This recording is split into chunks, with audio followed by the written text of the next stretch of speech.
Hello friends, வணக்கம். Welcome to our channel.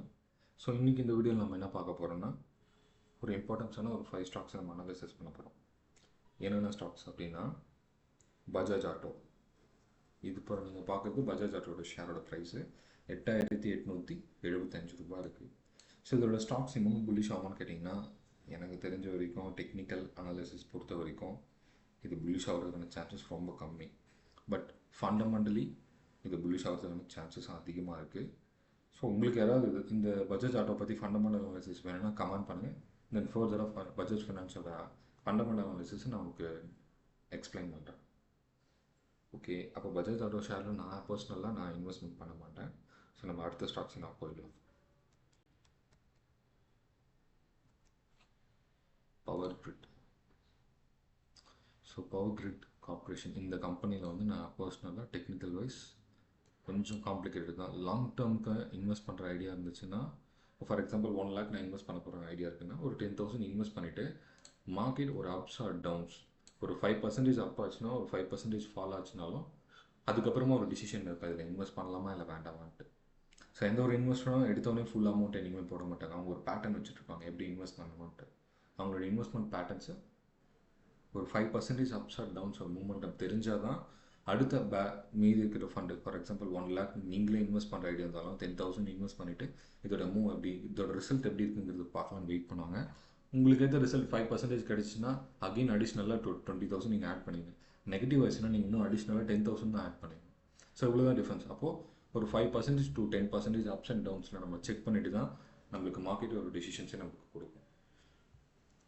Okay, அப்போ ஒரு 5 to 10% தான் மார்க்கெட்டை ஒரு மூமெண்ட்டுமே ஒரு டிஃப்ரெண்ட்டான ஒரு டிமாண்டோ ஒரு சப்ளையோ இதை க்ரியேட் ஆகிறதுக்கான சான்சஸ். அப்போ தான் புது புது இன்வெஸ்டர்ஸ் எல்லாமே உள்ளே வராங்க. யாருமே வந்து மார்க்கெட் இந்த ஸ்டாக்கை பார்த்தோன்னே யாரும் வாங்குறதில்ல. வராங்க, கரண்ட் ப்ரைஸ்லேருந்து ஒரு மார்க்கெட் 5% அப்ஸ் ஆர் டவுன்ஸ் ஆச்சுங்கிறது பார்க்குறாங்க. டவுன் ஆச்சுன்னா நிறைய இன்வால்மெண்ட், நிறைய பிளேயர்ஸ் வருவாங்க. புல்லிஷ் ஆச்சுன்னா அப்போ ஒரு சில பிளேயர்ஸ், அதாவது ஹெச்என்ஐ கிளைண்ட்ஸ் எல்லாமே உள்ள இன்வால்மெண்ட் ஆகும். ஸோ இந்த மாதிரி ஒரு சில கிளைண்ட்ஸ் மட்டும் தான் இன்வால்மெண்ட் ஆகிட்டு இருக்காங்க. ஸோ அதனால் கேர்ஃபுல்லாக வெயிட் பண்ணி வாட்ச் பண்ணுங்கள். ஸோ பவர் கிரிட்டை பொறுத்த வரைக்கும் என்னை பொறுத்த வரைக்கும் டைம் எடுத்துக்கணும். ஒரு மினிமம் ஒரு 3 months டைம் எடுத்து தான் இது டிசிஷன்ஸை எடுக்கணும்.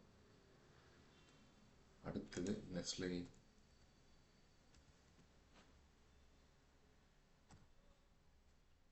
Nestle India. So Nestle India ஸ்டாக்ஸை பொறுத்த வரைக்கும் ஒரு டெக்னிக்கல் வியூ நல்ல ஒரு க்ரோத் கொடுத்துருக்காங்க. அது ரொம்ப பொறுமையாக தான் கொடுத்துருக்காங்க. ஒரு அமௌண்ட் பார்த்தாலே தெரியுது. Technical wise okay, it's very good.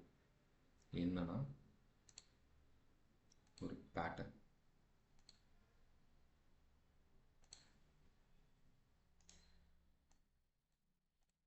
So நம்மளுக்கு பேட்டர்ன் எப்போ பிரேக் அவுட் ஆகிறாங்களோ அது வரைக்கும் மார்க்கெட் நம்மளுக்கு ஸ்டில் இது தான். இப்போ என்னை பொறுத்த வரைக்கும் there is a good time to by.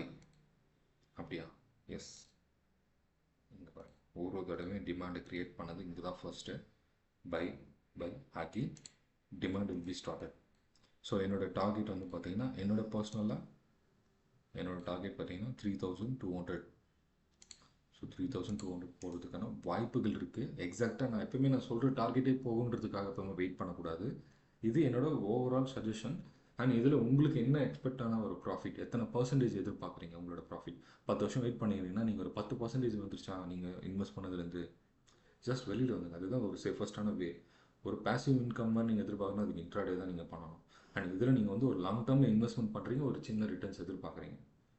More then comparison உங்களோட எஃப்டி ரிட்டர்ன்ஸோடு இதில் அதிகமாக கிடைக்கிறதுக்கான வாய்ப்பு இருக்குது. அந்த மாதிரி ஒரு வியூவில் தான் பார்க்கணும். ப்ராஃபிட்டில் பார்க்கக்கூடாது. உங்களுடைய ப்ராஃபிட் எல்லாமே, அதாவது நம்பர்ஸில் பார்க்கக்கூடாது. ப்ராஃபிட் எல்லாமே எனக்கு 5,000 தான் வந்திருக்கு, 2,000 பர்சன்டேஜ் வியூவில் என்றைக்கு நீங்கள் பார்க்குறீங்களோ அன்றைக்கி தான் ஒரு சக்ஸஸ் ரேஷியோ கொடுக்கும். ஓகே, என்னோட பர்சனலாக நான் நெஸ்ட்லே வந்து பார்த்தீங்கன்னா இப்போ this is a good time.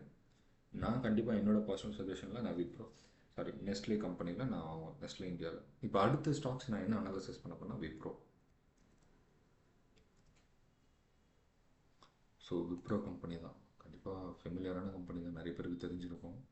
Wipro company தெரியாதாலும் கூட விப்ரோ பற்றி தான் பேசுவாங்க. ஏன்னா அந்தளவுக்கு ரிட்டர்ன்ஸ் கொடுத்த ஸ்டாக்ஸ் கம்பெனி இது. ஏன்னா வேல்யூ கம்மியாக இருக்குது, ரிட்டர்ன்ஸ் அதிகமாக, டிவிடன்ஸ் அதிகமாக நிறைய கொடுத்துருக்காங்க. இதில் நிறைய ரெக்கார்டே இருக்குது. நம்ம இதை பற்றி இன்னும் டீட்டெயிலாக பேசணும். விப்ரோ கம்பெனி பற்றி தெரியணும்னா ஜஸ்ட் கமெண்ட் பண்ணுங்கள், நம்ம அதை பற்றி டீட்டெயிலாக எக்ஸ்பிளைன் பண்ணுறேன். அண்ட் விப்ரோவை பொறுத்த வரைக்கும் ஒரு ஃபிபனாச்சி கால்குலேஷன் யூஸ் பண்ணால் இட்ஸ் வெரி எக்ஸலண்ட்டான ஒரு என்ட்ரி கொடுத்துருக்காங்க. ஓகே, அடுத்தது ரீட்ரேஸ்மெண்ட் தான் அடுத்து நான் செக் பண்ணேன். கண்ணை மூடிட்டு இதெல்லாம் இன்வெஸ்ட் பண்ணலாம். அண்ட் எஸ், ஆல்மோஸ்ட் என்னோடய டார்கெட் வந்து பார்த்தீங்கன்னா விப்ரோ 657. ஸோ 600 அபோவ் போகிறதுக்கான வாய்ப்புகள் அதிகமாக இருக்குங்கிறது என்னோடய வியூவில் தெரியுது, அதாவது ஃபெபனாச்சி அனாலிசிஸில் தெரியுது. ஸோ நான் எப்படி இந்த டூல்ஸ் யூஸ் பண்ணுங்கிறது ஆல்ரெடி கீழே நான் ஒரு வீடியோ நிறைய இடத்துல போஸ்ட் பண்ணியிருக்கேன். நீங்கள் அந்த ஃபிபனாச்சி சீரிஸ் எப்படி ஃபிபனாச்சி டூல்ஸ் யூஸ் பண்ணணும்னு கற்றுக்கிட்டு நீங்களும் அனாலிசிஸ் பண்ணலாம். ஸோ நான் மட்டும் இல்லை, நீங்களும் பண்ணலாம், ரொம்ப நல்லா பண்ணலாம் கண்டிப்பாக இதில். சரி, ஓகே. இப்போது இது ஒரு நல்ல ஒரு பெஸ்ட்டான ஸ்டாக்ஸ் நம்ம பார்த்துப்போம் இது வரைக்கும், விப்ரோ வரைக்கும். இன்னும் கடைசியாக வேண்டாம், நம்ம அடுத்த ஸ்டாக்ஸ் அடுத்த வீடியோவில் நம்ம பார்க்கலாம். தேங்க்யூ ஃபார் வாட்சிங். இது எல்லாருக்குமே ஷேர் பண்ணுங்கள். இன்வெஸ்ட் பண்ணுறதுக்கு பிஃபோர் உங்களோட ஃபினான்ஷியல் அட்வைசர் டிஸ்கஷன் பண்ணுங்கள். Before investment financial advisor discussion பண்ணால் மட்டும்தான் நீங்கள் இதெல்லாம் இன்வெஸ்ட் பண்ணணும். நான் சொன்னன்றதுக்காக இந்த காணொலியை பார்த்ததுக்காக எதுவுமே நீங்கள் இன்வெஸ்ட் பண்ணாது.